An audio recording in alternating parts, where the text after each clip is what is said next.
day 648 of the Trump administration, as the nation has now witnessed in the space of just days 2 acts of domestic terrorism, the second vastly darker than the first. The White House is now consumed by its effort to defend itself from those who see the link between the president's words and what we've witnessed. Tomorrow, the president and first lady will visit Pittsburgh, where 11 worshipers were murdered at the Tree of Life Synagogue. That attack came just days after 2 black shoppers were killed in Kentucky in a shooting being investigated as a hate crime. And the past week, of course, has seen that series of mail bombs sent to Trump's political opponents and to CNN. In the wake of all of this, Trump and his White House are trying to turn the spotlight on the news media. This morning, he wrote, quote, "There is great anger in our country, caused in part by inaccurate and even fraudulent reporting of the news. The fake news media, the true enemy of the people, must stop the open and obvious hostility and report the news accurately and fairly. That will do much to put out the flame of anger and outrage, and we will then be able to bring all sides together in peace and harmony. Fake news must end." Then tonight he sent this: CNN and others in the fake news business keep purposely and inaccurately reporting what I said, that I said the media is the enemy of the people. Wrong. I said that the fake news media is the enemy of the people. Earlier today, the White House press secretary lashed out at reporters.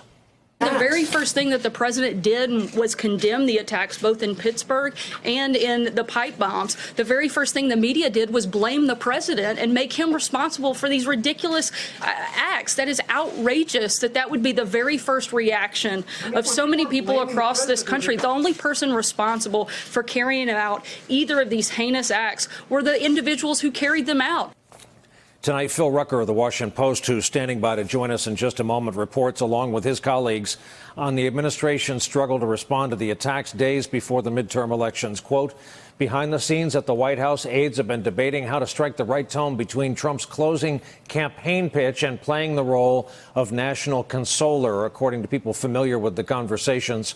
Trump's campaign appearances have not been dialed back. The White House says he plans to show up for rallies in 8 states between now and Election Day. This past weekend, the president held a campaign rally in Illinois just hours after the shooting in Pittsburgh.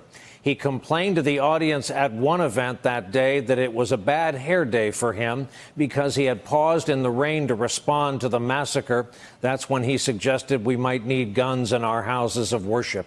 He ended the day on Twitter criticizing a pitching change in the World Series game that night. Tonight, he explained to Laura Ingraham on Fox News why it was important not to call off his rally that day. Once you cancel, so you're doing a rally, and rallies are meant to be fun. Rallies are meant to be everything. And I said, tone it down. And then you saw the group saying, no, don't tone it down, don't tone it down. So we had a great rally in Illinois for some great people. And frankly, I think that's probably the way it should be. You should go about your life. You can't let these people disrupt any more than they already have, which is disgraceful. The president has, of course, continued to attack at least 3 of the recipients of pipe bombs in his speeches at his rallies, and the White House was asked today about those continuing attacks. At his rallies, since the suspicious packages began being mailed, the president has called out Maxine Waters by name at his rallies. He stood there as his supporters chant "Lock her up" in reference to Hillary Clinton, who he continues to call crooked Hillary Clinton. Will the president stop using that kind of language in light of the fact that these individuals were targeted by his attack? The president's going to continue to draw contrast. Let's not forget that these same Democrats have repeatedly attacked the president. The president's going to continue to fight back when these individuals not only attack him, but attack members of his administration and supporters of his administration. At what point does a national tragedy take precedence over the president needing to punch back? If not now, when? I think you saw the president do exactly that in the wake of a national tragedy, not just this week, but every time our country has experienced the type of heartache and pain that we have over the last week. Is he incapable of, in the words of some, toning it down and toning down the rhetoric? You guys have a huge responsibility to play in the divisive nature of this country when 90% of the coverage of everything this president does is negative, despite the fact that the country is doing extremely well. This all comes as the president is moving forward with his plan to move more than 5,000 active duty U.S. military troops to our southern border by the end of the week, a show of force against migrants moving north through Central America, who he's characterized as, quote, an invasion of our country. Here's what he told Laura Ingraham earlier tonight. When you look at that caravan and you look of largely very, big percentage of men, young, strong, a lot of bad people in there, people that are in gangs. We don't want them in this country. We have a very strong border. I called up the military. This caravan is not, they're wasting their time. They are not coming into the country. What's the military going to? Of course, the caravan is not an invasion of the United States, nothing close to it. It's not a threat to our country or our democracy. You don't need to believe me. We heard it on Fox News. There is no invasion. No one's coming to get you. There's nothing at all to worry about. We're America. We can handle it. To be fair, a guest on the program after Shepard Smith warned the immigrants in the caravan are going to infect our country with leprosy, tuberculosis, and smallpox. On that note, let's bring in our lead-off panel on a Monday night. The aforementioned Philip Rucker, Pulitzer Prize-winning White House bureau chief for The Washington Post, Kimberly Atkins, Washington bureau chief for The Boston Herald, and Peter Baker, chief White House correspondent for The New York Times. Phil Rucker, I'd like to read more of the writing you contributed to tonight.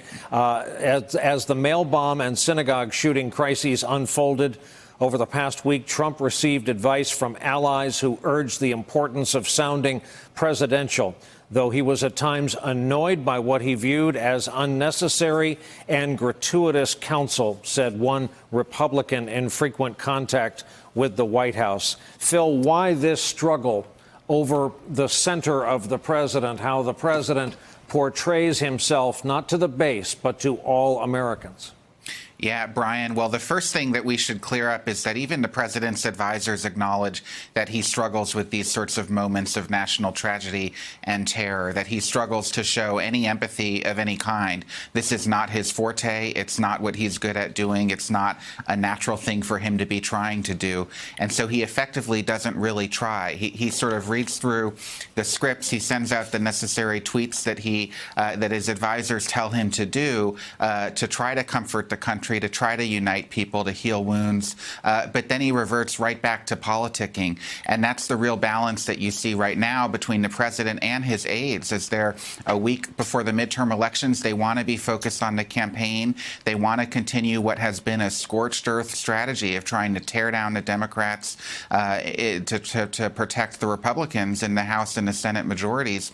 And they're not able to do that because they keep getting interrupted by these tragedies, the mail bomber situation last week, and then, of course, the massacre at the synagogue in Pittsburgh. And the president is completely unwilling to veer off course from his campaigning and from his politicking to focus on these tragedies and sort of act in the way we've become accustomed to presidents acting all through history. Kim, think of the time, the effort, and the cost of moving 5,000 active duty U.S. troops to our southern border, which, by the way, is 2,000 miles long, for a fake invasion days before the midterms, an arrival of people weeks, some have said months away, if ever. Think of the president at the end of an emotional day in this country, not tweeting words of comfort, but criticizing a pitching change in the World Series. Look, I'm a baseball fan, and the World Series is important, but I had to double-check to make sure that that tweet was real when I saw it come up on the Twitter feed at that time.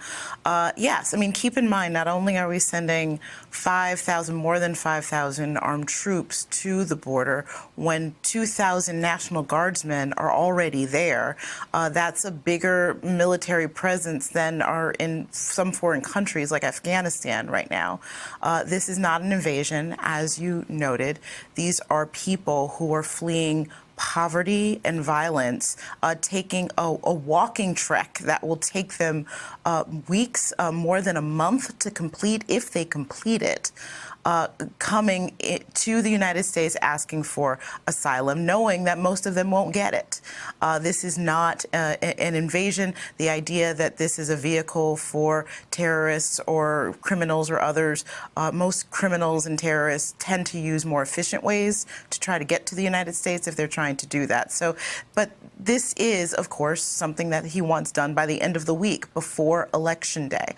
We are at a point where it is all or nothing when it comes to politics, and he is all in on this issue of immigration. Republican strategists have been telling me and other reporters for months now that that is the key issue heading into the midterms. The economy is good. It's hard to get people angry about the economy when it's good. They thought it might be about impeachment, but Democrats really aren't talking about that. And so immigration is the issue, and the president wants to keep the headlines on that. And he seems to be pulling out all the stops to make sure that this narrative that America is under invasion carries through, even though that's not the case.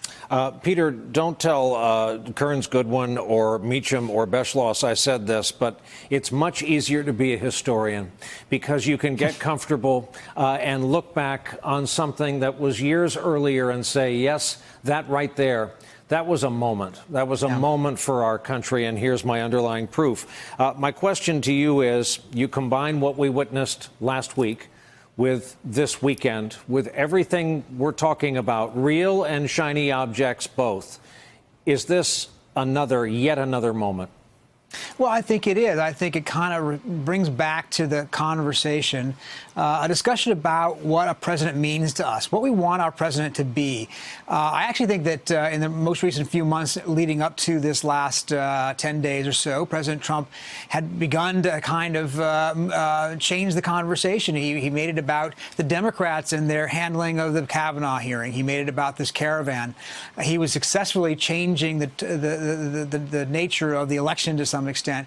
It was less about him than it was about his opponents, at least with his core supporters. Now the conversation is turning back to what we expect out of our president. Do we want our president to be a uniter or a divider? And he's made very clear, Phil said correctly, that this is not his wheelhouse. It's not his strength or even his really desire to play, consoler in chief. National harmony is not what he came to office promising, nor has it been what he has sought to deliver.